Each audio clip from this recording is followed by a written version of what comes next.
Pernah nggak lo ngerasa kayak kerja tiap hari, capek, tapi tabungan tetap tipis? Atau tiap kali ada duit masuk, entah gaji, bonus, bahkan THR, hilang begitu aja, kayak ditelan bumi. Lo mikir, kok kayaknya duit gue tuh nggak pernah cukup ya? Salahnya di mana? Nah, mungkin masalahnya bukan di duitnya, tapi di mindset lo tentang uang. Yes, mindset.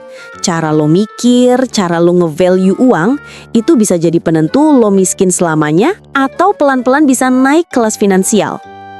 Jadi, hati-hati bro, bisa jadi lo selama ini hidup dengan mindset uang yang salah. Gue kasih gambaran gini, lo pernah lihat orang yang gajinya gede banget, tapi tiap akhir bulan masih ngeluh bokek? Atau kebalikannya, ada orang biasa-biasa aja, gajinya standar, tapi bisa hidup tenang, punya tabungan, bahkan bisa jalan-jalan. Apa bedanya? Bukan semata-mata jumlah duitnya, tapi cara mereka mikir tentang uang. Banyak anak muda sekarang, jujur aja, kejebak di lingkaran kerja, dapat gaji, habis, ngeluh, kerja lagi. Itu kayak treadmill, jalan tapi nggak maju-maju. Nah, di video ini gue mau ngebongkar beberapa mindset uang yang salah. Kalau lo bisa ngenalin pola pikir ini, lo bisa mulai ngubah cara lo ngadepin duit dan akhirnya bisa lebih berdaulat sama keuangan lo sendiri. Poin 1. Duit buat dihabisin bro, hidup cuma sekali. Banyak orang mikir, ya elah ngapain nabung, hidup cuma sekali, nikmatin aja, YOLO. Sekilas kedengerannya keren. Lo bisa nongkrong tiap malam, beli barang branded biar kelihatan kece, traktir temen biar dibilang lo the real sultan. Tapi coba pikir, kesenangan sekarang itu utang ke masa depan lo sendiri. Contoh, lo abisin 500.000 buat nongkrong fancy tiap minggu. Dalam setahun itu udah 26 juta. Duit segitu bisa banget dipakai buat modal usaha kecil atau DP motor atau rumah. Mindset ini yang bikin orang stuck di gaya hidup doang, tapi nggak pernah punya pondasi. Poin kedua, kalau udah gaji gede aja baru bisa kaya. Banyak yang nungguin gaji naik dulu baru mikir buat nabung atau investasi. Padahal masalahnya bukan di nominal, tapi di kebiasaan. Contoh nyata, ada orang yang gajinya 3 juta tapi bisa nyisihin 500.000 tiap bulan. Ada juga yang gajinya 15 juta tapi minus tiap akhir bulan gara-gara cicilan sana sini. Bedanya apa? Disiplin.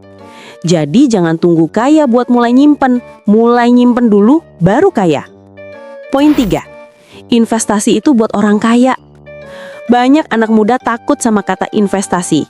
Mikiran kayak, wah itu mah buat yang duitnya miliaran, gue mah recehan, nabung aja lah. Padahal sekarang lo bisa mulai investasi dari 10.000 doang. Reksadana, saham, emas digital, semuanya udah kebuka.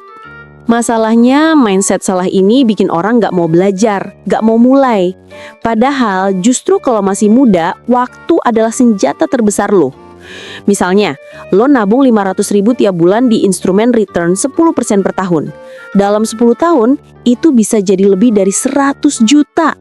Jadi jangan tunggu kaya buat investasi. Justru lo bisa kaya karena investasi. Poin keempat, utang itu normal kok. Semua orang juga utang. Oke, ada utang yang sehat kayak KPR atau modal usaha. Tapi banyak anak muda kejebak utang konsumtif. Cicil HP terbaru, cicil sepatu, cicil liburan. Alasannya kan ada pay later, gampang. Yes, gampang. Tapi gampang bikin hidup lu tambah sempit juga. Contoh, gaji 5 juta, cicilan pay later 2 juta. Tiap bulan udah langsung kepotong 40%. Gimana lo mau berkembang? Mindset utang itu normal, bikin lo jadi budak cicilan seumur hidup. Poin kelima, gue males mikirin duit, ntar juga ngalir sendiri. Ini mindset yang paling bahaya. Banyak yang ngerasa, yang penting kerja, duit ntar ngalir. Padahal duit itu kayak air.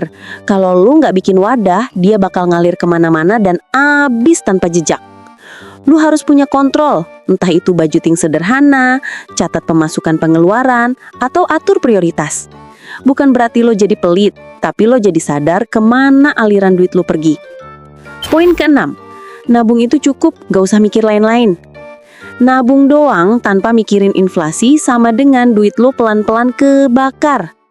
Contoh, 10 tahun lalu harga nasi goreng 8.000, sekarang bisa 20.000. Kalau duit lo cuma diam di tabungan, nilainya makin kecil. Mindset nabung aja udah cukup, bikin orang nyaman di zona aman. Padahal diem-diem miskin karena inflasi. Makanya perlu ada kombinasi. Nabung, investasi, sama skill development biar income lo juga naik. Poin ketujuh, pamer sama dengan sukses. Ini mindset yang sering bikin anak muda terjebak. Lo lihat orang di IG pakai mobil keren, nongkrong di kafe mewah, lo jadi ikutan. Padahal belum tentu itu duit sendiri, bisa aja cicilan atau bahkan utang.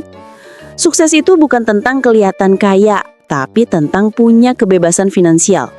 Lo bisa nolak kerjaan kalau nggak cocok. Lo bisa nolak nongkrong kalau males.